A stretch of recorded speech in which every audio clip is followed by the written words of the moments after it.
I am pleased to be here at the inaugural session of the India Economic Summit organized by the World Economic Forum and the Confederation of Indian Industry. Your conference is taking place at an extraordinary moment in India's democratic history.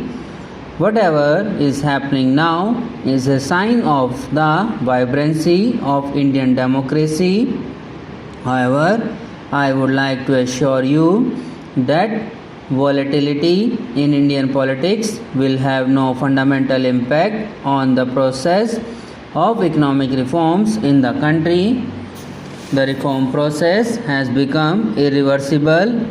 Indeed, my government has depoliticized the economic agenda. Your summits in the past have fostered constructive interaction between foreign and Indian business and with the government. They have also facilitated foreign business becoming familiar with India's efforts both to carry out internal liberalization and to integrate itself with the global economy. Since you met here a year ago, a number of new and decisive steps have been taken by my government to strengthen our economic fundamentals and improve the productive efficiency of our system. In the schedule of your meetings over the next few days, you would be interacting with some members of my cabinet, some distinguished businessmen, economists, and senior government functionaries.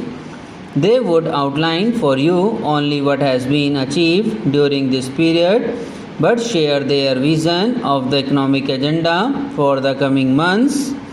In the last 9 months, my government has taken important initiatives over a wide gamut of economic issues which cover insurance, capital markets, information technology, housing and infrastructure, to mention a few. The reform process initiated is wider and deeper than any comparable program earlier.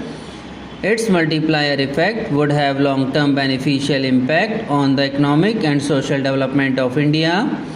We also take some pride and satisfaction that given the turmoil in the rest of Asia and many other parts of the world, our macroeconomic fundamentals continue to be strong. They create new opportunities for private investment, both domestic and foreign. A GDP growth of well over 5%, inflation below the double-digit number, comfortable foreign exchange reserves, positive growth in agriculture, stable exchange rate management coupled with sectoral initiatives have reaffirmed the government to a policy of liberalization with suitable checks and balances. I have said so earlier and would reiterate today that there is no panacea to bring about high rates of economic growth here. Discussions are going on within the Bretton Woods institutions, the United Nations, and other forms of reform of the global economic architecture. We will participate constructively in this dialogue so that the emerging reform process can durably address the malaise that has adversely affected many countries. Such a reform process should help in the evolution of a new financial architecture based on transparency, symmetry of obligations, equity, effective management in the face of rapid flow of large sums of capital around the world, and orderly development of world trade for the common good of mankind. Poverty alleviation must remain the central objective of international action.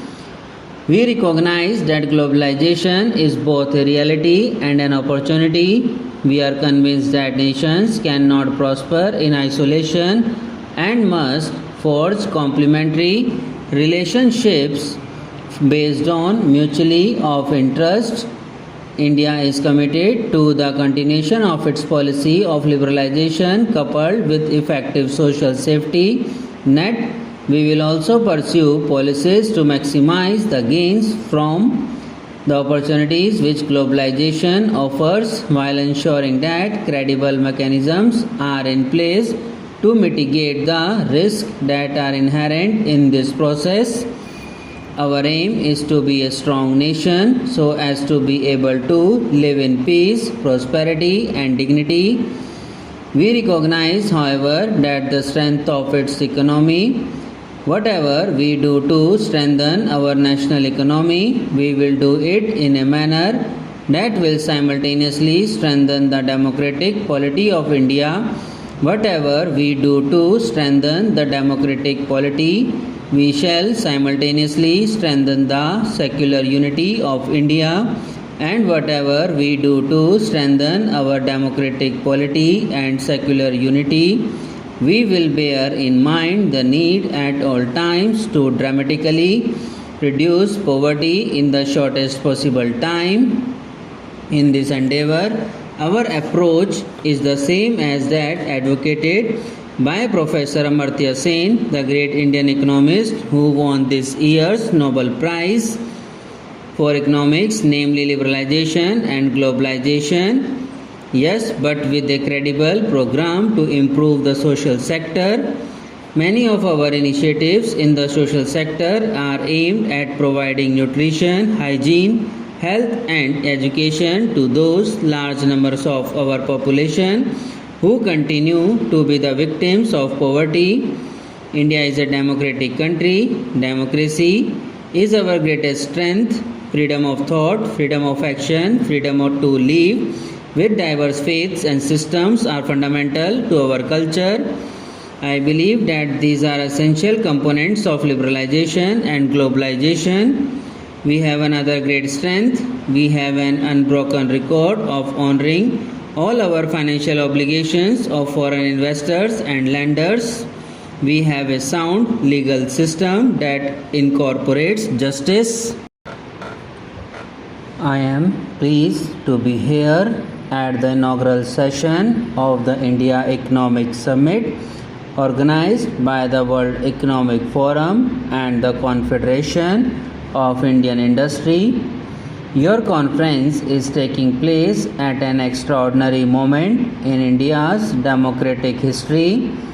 Whatever is happening now is a sign of the vibrancy of Indian democracy.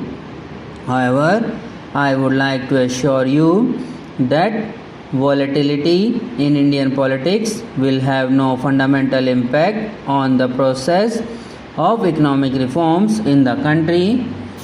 The reform process has become irreversible. Indeed, my government has depoliticized the economic agenda. Your summits in the past have fostered constructive interaction between foreign and Indian business and with the government.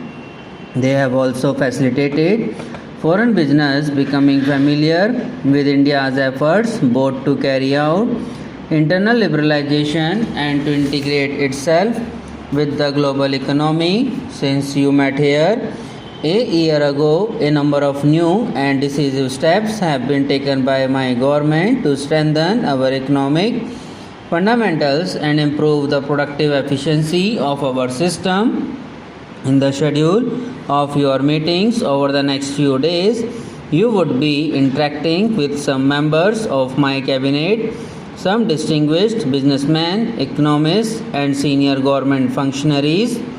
They would outline for you only what has been achieved during this period, but share their vision of the economic agenda for the coming months.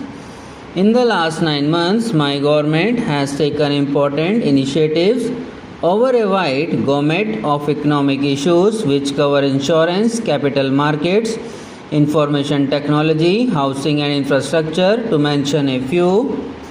The reform process initiated is wider and deeper than any comparable program earlier. Its multiplier effect would have long-term beneficial impact on the economic and social development of India. We also take some pride and satisfaction that given the turmoil in the rest of Asia and many other parts of the world, our macroeconomic fundamentals continue to be strong. They create new opportunities for private investment, both domestic and foreign. Subscribe now and press the bell icon. Never miss an update.